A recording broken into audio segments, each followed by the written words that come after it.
Tony, Vesman says, can you give me advice on low estrogen? I'm natural and 29, but have low libido and anxiety now. Doctor said see a specialist for the estrogen.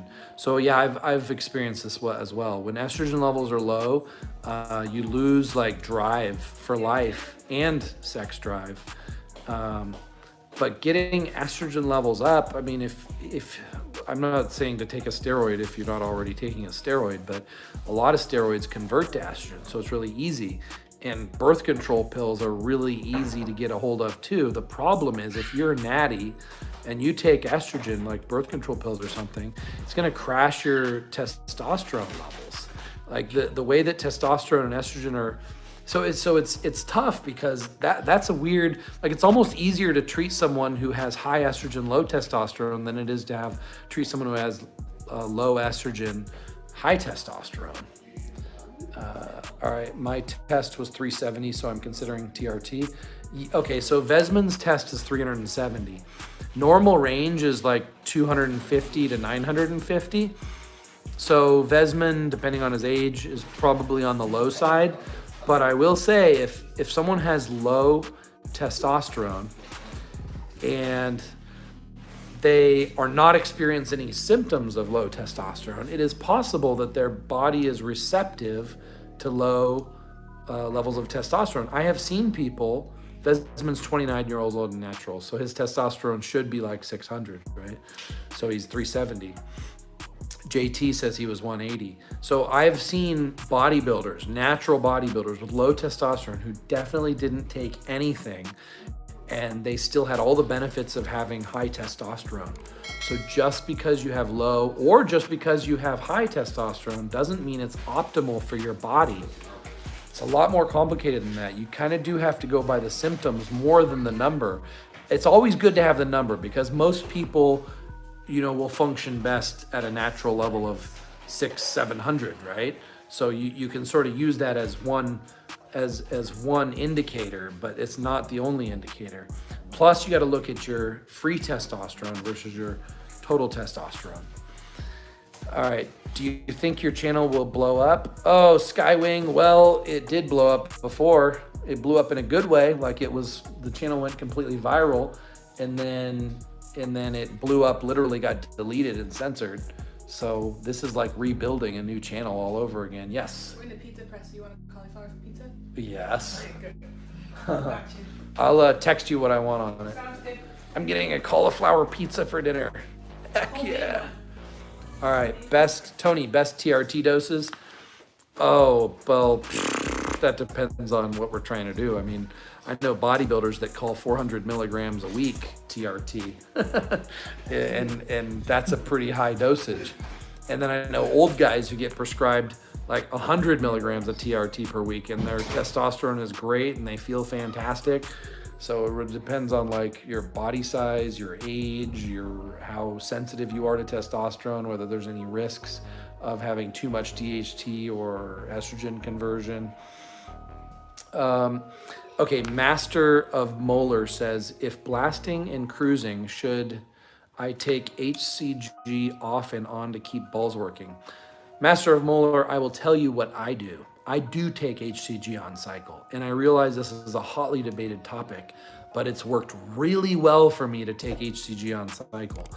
And I'll give you an example. It's nothing like set. I don't necessarily follow this all the time, but my HCG protocol on cycle would be something like 500 IU every 3 days for like 4 injections, and then I do that once per month. So it's kind of like use it for a week, take 3 weeks off, or use it for a week and a half, take 2.5 weeks off. And I just do it whenever I feel like it. I mean, if my balls start shrinking, that's when I hit the HCG. Like, that's the signal. All right, Keith has asked a number of times, and that's totally fine. If I miss your question, you can ask it over and over. Keith says, what motivates you? It's different every day. What motivated me to get into working out in the first place was my 6th grade crush kissed me, and she was smoking hot. Oh my God, she was so beautiful, and it was the best feeling in my life. And then, she's classic American girl, like man eater. And she's like, I want a guy with abs. And I didn't know what abs were in 6th grade, so I started working out to get abs and working out to try to get this girl. And even though in the back of my head I kind of knew that I was chasing like a carrot in front of my face, like I was never gonna get it. It was like pleasurable to chase it. It gave me something to work towards. It gave me a goal, and I just wanted to become more and more jacked so that when she saw me, she would just jump on me and make out with me. And then, you know, later I eventually met up with her, and she was not as attractive as she was in 6th grade. I think I created, like, in my mind, a vision of a girl that was like the perfect girl who wasn't even her anymore, and I was chasing that. But you know, you develop hey Papa Pump, you develop a ego around it, right? You start getting attention for it. You start getting known as being the strongest in the school. So I was known in high school, for example, I was known as the strongest guy in high school, and I was training so freaking hard, and my life revolved around it and gave me a purpose, and I was good at it, and I love learning. I guess the obsession is learning. And so it gave me, bodybuilding gave me something you can't beat. It's a video game you can't beat. So I never stopped working my ass off trying to beat this video game. And I had to work so freaking hard at it because of my genetics. I have the genetics of an endurance athlete. I'm actually meant to be extremely skinny. And I beat my genetics, and I built a lot of muscle, and I took pride in that, and I was always reaching for more and had to work so hard to get more. So that's what motivated me initially. I'll just finish with what's motivating me right now. Right now, I'm still obsessed with the science. It's not just bodybuilding. It never has just been bodybuilding. It's enhancement overall. So it's like, how do I enhance myself in every way? But right now I'm really mentally, emotionally struggling with a lot of relationship stuff. I have 2 baby mamas. I have like 6 girlfriends, and I'm stretched a little bit thin.